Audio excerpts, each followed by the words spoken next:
राजनांदगांव में भी हड़ताल आंगनबाड़ी कार्यकर्ताओं और सहायिकाओं की जारी है।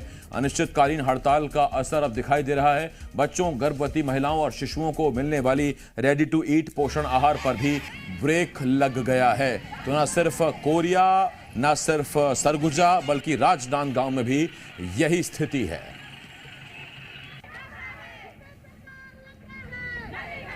हमारी 6 सूत्री मांगे हैं और मुख्यतः हमारी पहली मांग है कि जब तक हमको सरकारी घोषित नहीं किया जाता तब तक शासन हमको कलेक्टर दर दे।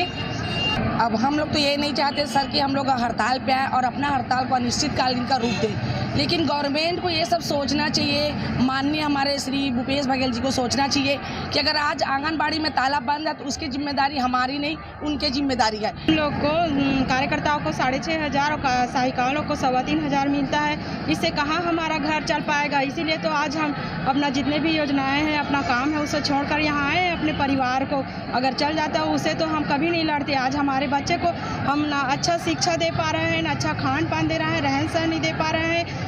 तो हमारी मांगों पर विचार भी नहीं किया गया। इसलिए हम लोग 28 तारीख से पूरे प्रदेश भर में, पूरे छत्तीसगढ़ के सभी विधानसभा में अनिश्चितकालीन आंदोलन पर हैं और हमारी मांग शासकीय कर्मचारी घोषित कर कलेक्टर दर पर हमें मान दे दे।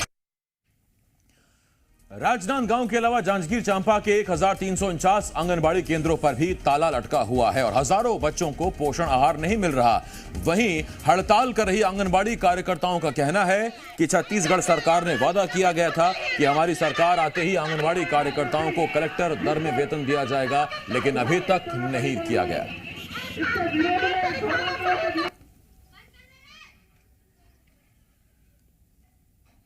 जून के महीने में हमने 3 दिन किया था, बरसात में हमने 3 दिन का हड़ताल किया था और अभी हम लोग ठंड में भी किए थे। अभी अभी हड़ताल हम लोग अनिश्चितकालीन बैठे हुए हैं क्योंकि सरकार से हम कहते थक गए, अपनी बात मनवाते, लेकिन आज तक वो उनके कान में जू नहीं चल रहा है।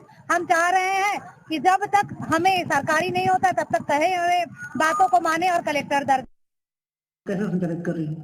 अभी कार्यकर्ताएं और सहायिकाएं दोनों हड़ताल पे चली गई है। इसको दृष्टिगत रखते हुए टीएचआर वितरण के लिए तो उनको पूर्व से ही निर्देशित किया जा चुका था कि टीएचआर अनिवार्य रूप से देवे ताकि गर्भवती, शिशुवती और कुपोषित बच्चों को पोषण आहार मिल सके। साथ ही गर्म भोजन जो 3 से 6 वर्ष के बच्चों को आंगनबाड़ी केंद्रों में देते हैं उनके लिए स्व सहायता समूह की महिलाओं को निर्देशित किया गया है और कुछ किशोरी बालिकाओं को, ताकि वो गर्म भोजन भी बच्चों को वितरित कर सके। किशोर सिल्लेदार जी मीडिया संवाददाता राजनांदगांव से इस वक्त हमारे साथ जुड़ रहे हैं। किशोर, राजनांदगांव में फिलहाल क्या स्थिति है? हड़ताल जारी है, बच्चों को कैसे मिल रहा है पोषण आहार? यह तालाबंद है बिल्कुल। आसिफ, देखिए, पिछले करीब 10 दिनों से ये आंगनबाड़ी कार्यकर्ताओं और सहायिकाओं की हड़ताल लगातार जारी है और अब वो पूरे आर पार की लड़ाई के मूड में आ गई हैं। अब वो अपना हक मांग कर रहेगी, ऐसा उनकी हड़ताल से उनके जो तेवर है उसको देखकर लग रहा है। बता दूं आसिफ कि राजनांदगांव जिले में 1473 आंगनबाड़ी केंद्र हैं, जिसमें करीब 60,000 से ज्यादा बच्चे जिनको पोषण आहार, रेडी टू ईट और जो गर्भवती माताएं हैं उनको भी जो पूरक पोषण आहार दिया जाता है। लेकिन ये पिछले 10 से 12 दिनों से ये पूरी तरह से ये बच्चे और ये जो गर्भवती माताएं हैं ये इस पोषण आहार से वंचित हो गए हैं। और एक सबसे बड़ी बात है कि राजनांदगांव जिले में 900 के करीब बच्चे गंभीर रूप से कुपोषित हैं। इन बच्चों को अभी 10-12 दिन से किसी तरह का कोई पोषण आहार नहीं मिल रहा है, तो जाहिर है उनकी स्थिति, उनकी हालत किस तरह की हो सकती है। घर में जो उनके पहुंचाने की बात की जा रही है, अभी हमने महिला बाल विकास अधिकारी से बात की तो उन्होंने कोई वैकल्पिक व्यवस्था के बारे में ये बताया कि हम अब जो सुपरवाइजर हैं उनके माध्यम से इस पोषण आहार को, और जो गर्भवती महिलाएं हैं और बच्चे हैं उनको आंगनबाड़ी केंद्रों में बुलाकर इसका वितरण करेंगे। लेकिन सबसे बड़ी बात यह है आसिफ कि 3 से 4 बार ये आंगनबाड़ी सहायिकाएं और आंगनबाड़ी कार्यकर्ताएं हड़ताल कर चुकी हैं, लेकिन सरकार इनकी बात आखिर सुनती क्यों नहीं?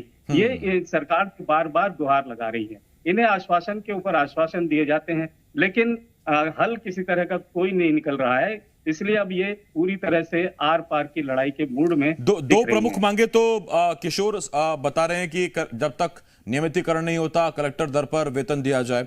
इसके अलावा और क्या मांगे हैं आंगनबाड़ी कार्यकर्ताओं की और सहायिकाओं की? जो इनकी मांग है, इन्हें सरकारी कर्मचारी की तरह ट्रीट किया जाए, क्योंकि ये सारा काम आंगनबाड़ी के जो काम होते हैं उसके अलावा भी शासन प्रशासन के द्वारा इनसे और भी दूसरे काम लिए जाते हैं जो सरकारी काम होते हैं। तो जो वर्ष भर जो काम किया, ये सरकारी कर्मचारियों की तरह इनका कहना है कि हमसे काम लिया जाता है, तो हमें सरकारी कर्मचारी ही माना जाए, हमें नियमित किया जाए, सरकारी कर्मचारी बनाया जाए। इसके अलावा इनकी मांग है, इन्हें सेवानिवृत्त होने पर इन्हें पेंशन भी दी जाए। तो इनकी पेंशन की भी एक बड़ी मांग है। जो ये 6 जो सूत्रीय मांगे हैं उनमें ये मांगे शामिल हैं। हालांकि जैसे कि जानकारी अभी आ रही है, आप भी बता रहे हैं कि 2 मांगों पर इनके विचार किया गया है, तो हो सकता है इन 2 मांगों पर विचार करने के बाद में इनका आंदोलन शायद समाप्त हो जाए और जो आंगनबाड़ी केंद्र है, जहां पर राजनांदगांव जिले सहित और भी पूरे प्रदेशों में जो बच्चे प्रभावित हो रहे हैं, उन्हें पोषण आहार नियमित रूप से मिल सके। बहुत धन्यवाद आपका। और जैसा किशोर हमारे सहयोगी बता रहे राजनांदगांव से कि समस्या उन बच्चों को लेकर भी है, उन 900 बच्चों को लेकर जो जिले में कुपोषित हैं, जिनको सुपोषण की और पोषण आहार की बहुत जरूरत है, लेकिन उन तक भी राशन नहीं पहुंच पा रहा है। तो राजनांदगांव हो या जांजगीर चांपा, कोरिया हो, चाहे सरगुजा, छत्तीसगढ़ में फिलहाल यही स्थिति है। आंगनबाड़ी कार्यकर्ता, सहायिका हड़ताल पर हैं, आंगनबाड़ियों में ताले लगे हुए हैं। जिन वैकल्पिक व्यवस्थाओं का दावा किया जा रहा है वो वैकल्पिक व्यवस्थाएं ज्यादातर जगहों पर नजर नहीं आ रही हैं, और ऐसे में नुकसान उन बच्चों का हो रहा है जो छोटे छोटे बच्चे हैं, जिन्हें आंगनबाड़ी में पोषण आहार मिलता है। और जांजगीर चांपा में फिलहाल क्या स्थिति है, सीधा आपको ले चल रहे हैं। जांजगीर चांपा से मेरे सहयोगी जितेंद्र कंवर इस वक्त हमारे साथ जुड़ रहे हैं। जितेंद्र, दावे किए जा रहे हैं अधिकारियों की तरफ से कि कुछ वैकल्पिक व्यवस्थाएं की गई हैं। जांजगीर चांपा में कोई वैकल्पिक व्यवस्था है या सारी आंगनबाड़ियां तालाबंद हैं? जी देखिए कि जांजगीर चांपा जिले में सप्ताह भर से सभी आंगनबाड़ी केंद्र में ताला लटका हुआ है, लेकिन अधिकारियों का कहना यह है कि वैकल्पिक व्यवस्था के तौर पे स्व सहायता महिला समूह को बोला जा रहा है गर्म खाना प्रदान करने के लिए, लेकिन अभी तक हमने जाके आंगनबाड़ी केंद्र में देखा है तो सिर्फ ताला ही नजर लटका आ रहा है, लेकिन किसी भी प्रकार की वैकल्पिक व्यवस्था नजर नहीं आ रही है। लेकिन पूरी तरह से आपको बता दें कि आंगनबाड़ी केंद्र में ताला लटका हुआ है और सप्ताह भर से अधिक हो गया अनिश्चितकालीन हड़ताल पर डटे हुए हैं कार्यकर्ता और सहायिका।